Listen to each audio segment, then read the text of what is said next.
എൻ്റെ കുട്ടി ഉഷാറാണ്, ഞാൻ ഉഷാറാണ് എന്നാണ് അതിലൂടെ പറയാൻ ശ്രമിക്കുന്നത് സ്വാഭാവികമായിട്ടും. നമ്മൾ ഇപ്പോൾ നിങ്ങളും ഞാനും അധ്യാപകരായതുകൊണ്ടും നമ്മളെ കൂട്ടത്തിൽ ഒരുപാട് ആളുകൾ അധ്യാപകരുണ്ട്, കേൾക്കുന്നവരുണ്ട്, സാധാരണക്കാരൊക്കെ ഉണ്ട്.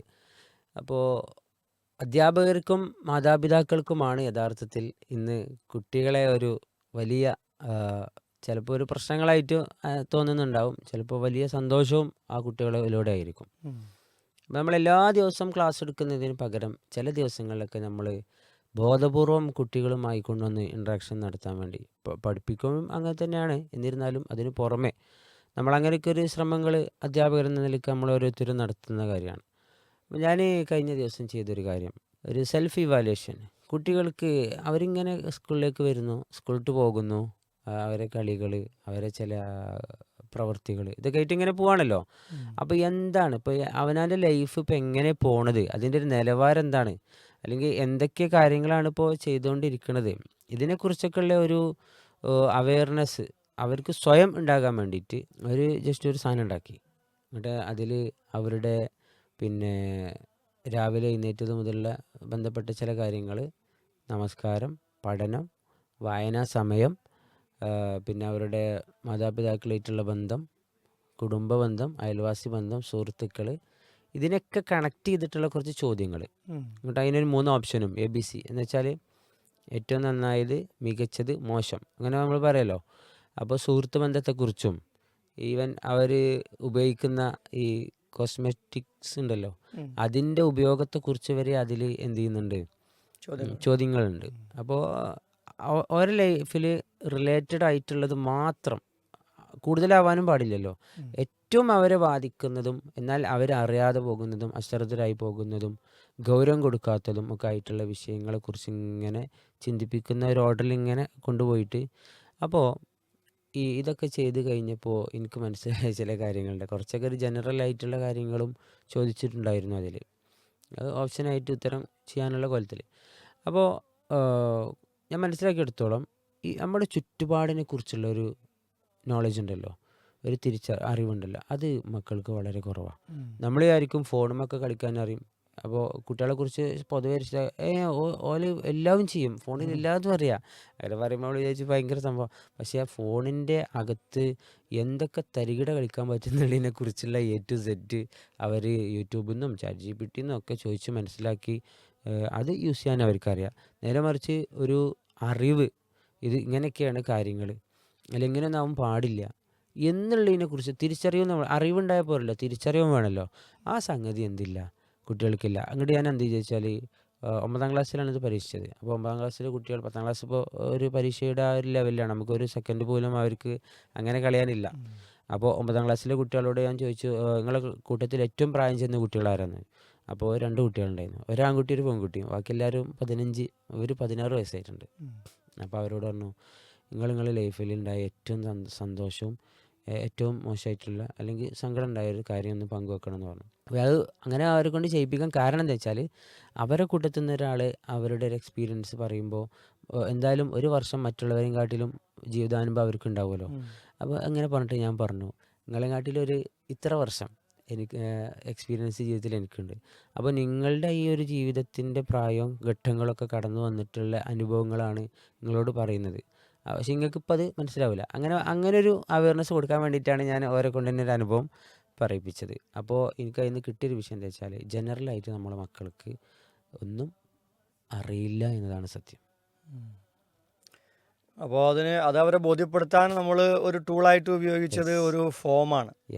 നമ്മളെ മീറ്റിങ്ങുകളിലും ഒക്കെ ഒരു കാലത്ത്, ഇപ്പോഴും അടുത്ത കാലത്ത് കണ്ടുപോരാ, ആത്മസംസ്കരണ ഫോം എന്ന് പറഞ്ഞിട്ട് നമ്മുടെ നിസ്കാരത്തിനെ സംബന്ധിച്ച് മറ്റ് ഇടപെടലിനൊക്കെ സംബന്ധിച്ച് ഒക്കെ ആയിട്ട് ആ ഫോം ഫില്ല് ചെയ്യുന്നതോടുകൂടി ഞാൻ ആരാണ്, ഞാൻ എവിടെ നിൽക്കുന്നു എന്നൊരു ബോധം ഉണ്ടാവുകയും പിന്നീട് ഇതിനെപ്പറ്റിയുള്ള ക്ലാസ്സുകളാണ് വരിക. അപ്പോൾ നിങ്ങൾ ഉപയോഗിച്ചത് വളരെ നല്ലൊരു ടൂളാണ്.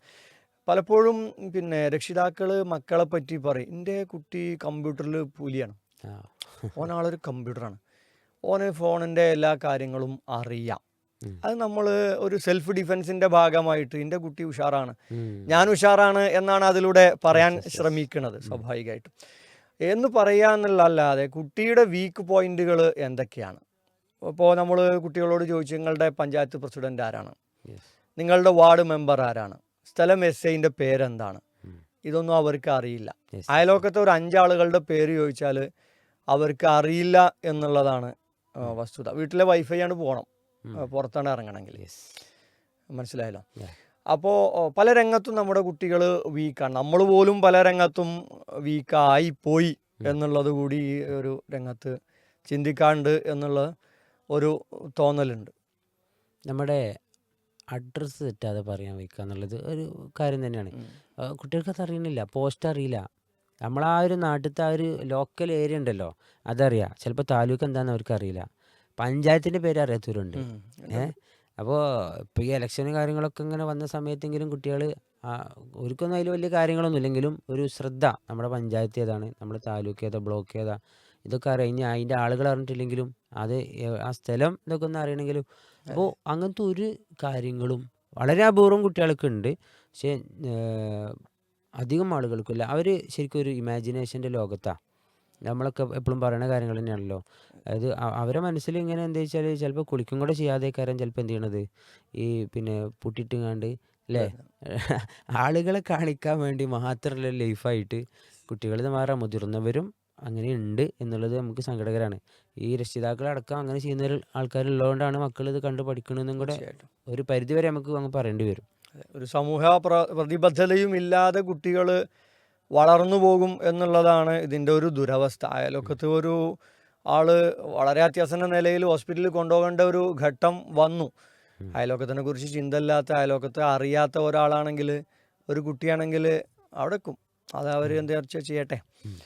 പിന്നെ ഒരു വോട്ടിങ്ങും ഒക്കെ അടിയന്തരമായി നമ്മുടെ വോട്ടിങ് ശരിയായി ഉപയോഗിക്കേണ്ട ഒരു ഘട്ടത്തിൽ കുട്ടികൾക്ക് ഇത് അറിയാതെ പോയി കഴിഞ്ഞാൽ അവർ അരാഷ്ട്രീയവാദികളാവും. എൻ്റെ വോട്ടൊന്നും വേണ്ട, ഞാൻ വോട്ട് ചെയ്യാൻ പോകുന്നില്ല എന്ന് ചിന്തിക്കുന്നതിലേക്കും പല വിഷയങ്ങളിലേക്കും ഇതിൻ്റെ ചെറിയ കാര്യങ്ങളാണ് പറയണത്. വലിയ ദുരന്തങ്ങൾ വേറെ വരാനുണ്ട്.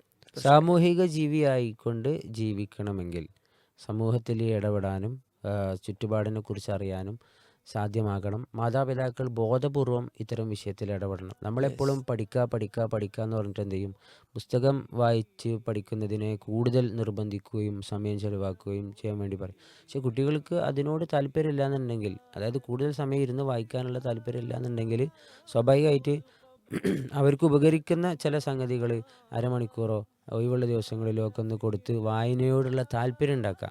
അതിലൂടെ അറിവ് കിട്ടുമ്പോൾ സ്വാഭാവികമായിട്ട് പഠനത്തിലേക്ക് അവർ വരും. നേരെ മറിച്ച് എല്ലാ സമയത്തും നമ്മൾ പുസ്തകം വായിക്കുക എന്ന് പറഞ്ഞു കഴിഞ്ഞാൽ ചിലപ്പോൾ അവർക്ക് അതിനോട് മടുപ്പ് കൂടെ ചെയ്യുള്ളൂ.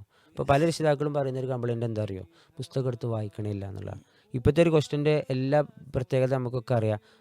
ടെക്സ്റ്റ് ബുക്ക് ഓറിയൻറ്റഡ് ആണ് ഇത്ര പുതിയ അത് കണ്ടൻറ്റിൽ നിന്ന് കറക്റ്റ് നേരിട്ട് ചോദിക്കുന്ന രൂപത്തിലാണ്. അപ്പോൾ വായന എന്നുള്ള നിർബന്ധമാണ്.